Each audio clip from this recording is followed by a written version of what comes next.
Welcome to Fractured.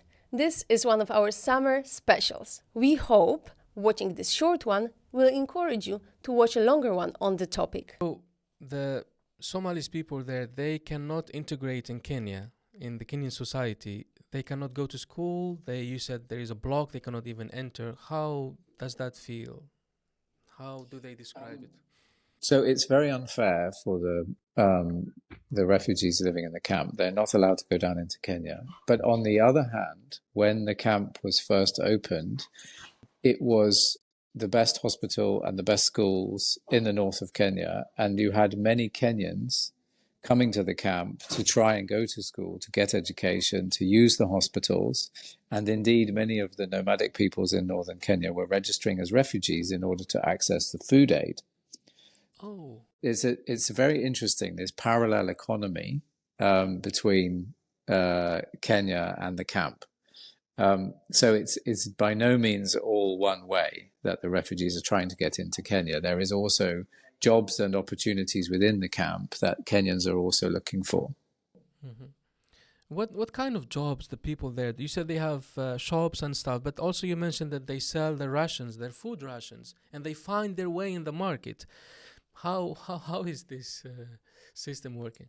Well, it's fascinating because if you imagine, 3, 4, 500,000 people, there is food coming in, hundreds of tons of food coming in every month, which the UN is distributing. That is the basic currency which people are selling. They're turning into money. Then they're using that money to run taxis, hotels, restaurants. They're buying and selling vehicles, weapons, vegetables, clothes, all kinds of stuff. This is the biggest market between Nairobi and Mogadishu. In the Horn of Africa, this is the biggest market. This is where lots of stuff is moving through. You have sugar coming illegally into Somalia, which is going down into Kenya.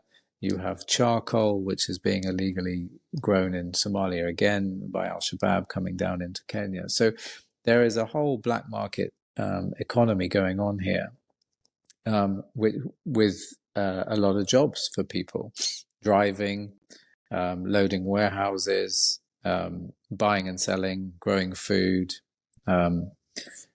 running taxis and so on. So not to mention all of the jobs associated with the international humanitarian agencies. So Save the Children, Oxfam, Care International, they all employ drivers, cleaners, camp assistants, and so on. So it is a very particular kind of economy.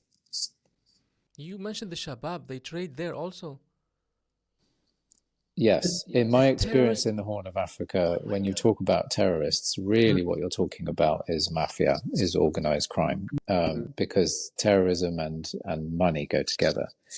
You can't have one without the other, really.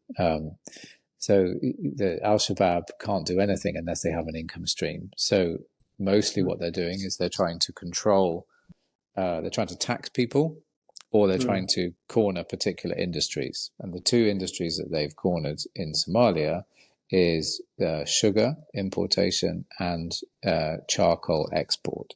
So the destruction of Somalia's forests for charcoal, which goes to the Middle East, and the importing of sugar, which is used to undermine other sugar markets in East Africa, so in Ethiopia and in Sudan and in Kenya. You mentioned mafias and those products. Is there any like drug trading, weapon? What kind of? Not really. I think because the charcoal and the sugar is so lucrative.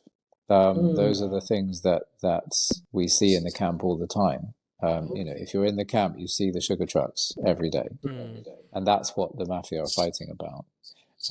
You don't see drugs and weapons because really nobody's buying those. I think if there are weapons coming into Somalia, they're probably staying in Somalia. There's not much use for them coming down into Kenya.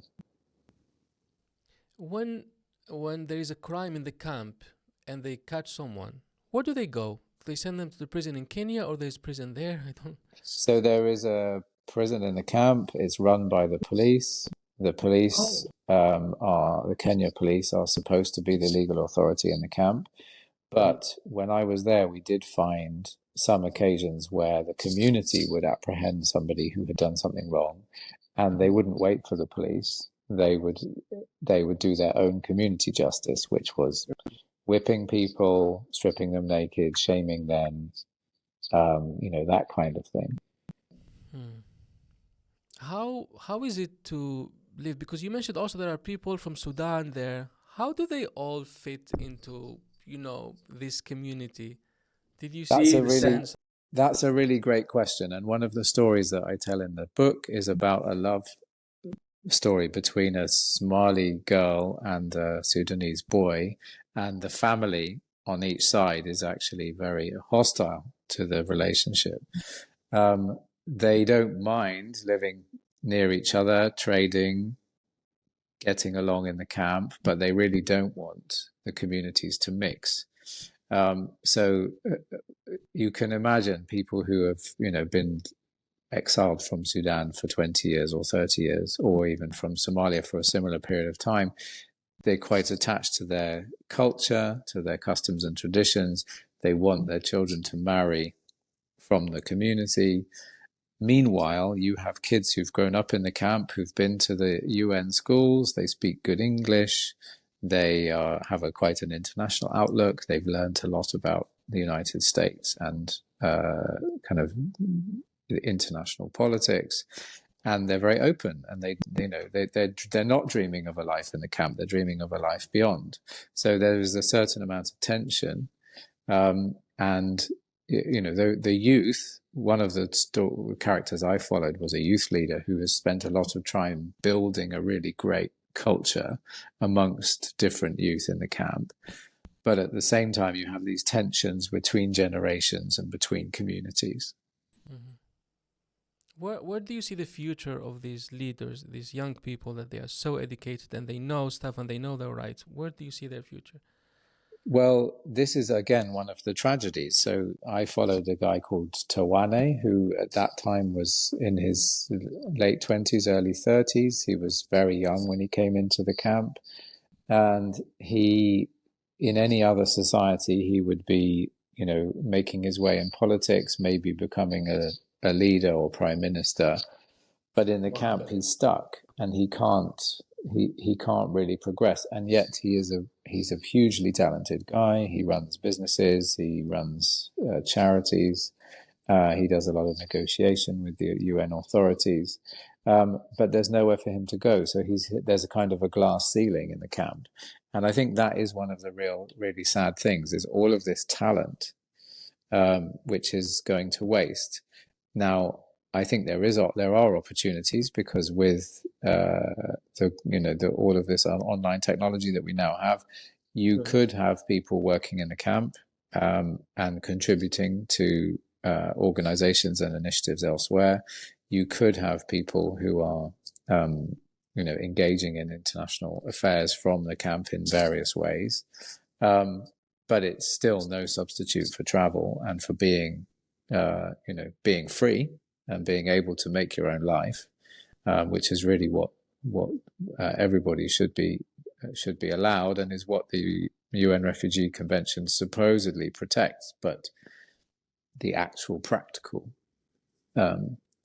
application of that principle is not working. Yeah, because the UN and other organizations, they provide education, and these people are so educated, and then they know everything about their rights, but they don't have them. That's the issue. No matter how you teach them, if he's still in a prison, that's not gonna help. Yeah, exactly right. And sometimes it's better you don't know your rights. You just, I don't know. Yeah, sometimes it just makes me crazy, because I remember some stories and also people that I have left behind, and it's just difficult. Has anything changed over the years? Have anything improved there? No, is the answer. It's gotten worse because the budgets have been cut. So the health provision, the rations, that has deteriorated over time. The attitude of the Kenyan government has hardened.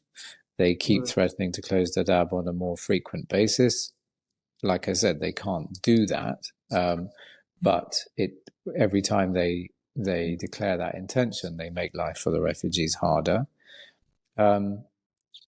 I think the population has gone down somewhat because people have given up on the camp. They prefer to go back to Somalia, even though Somalia is more insecure. So I think, that the camp is, the failure of the camp means that the population goes down.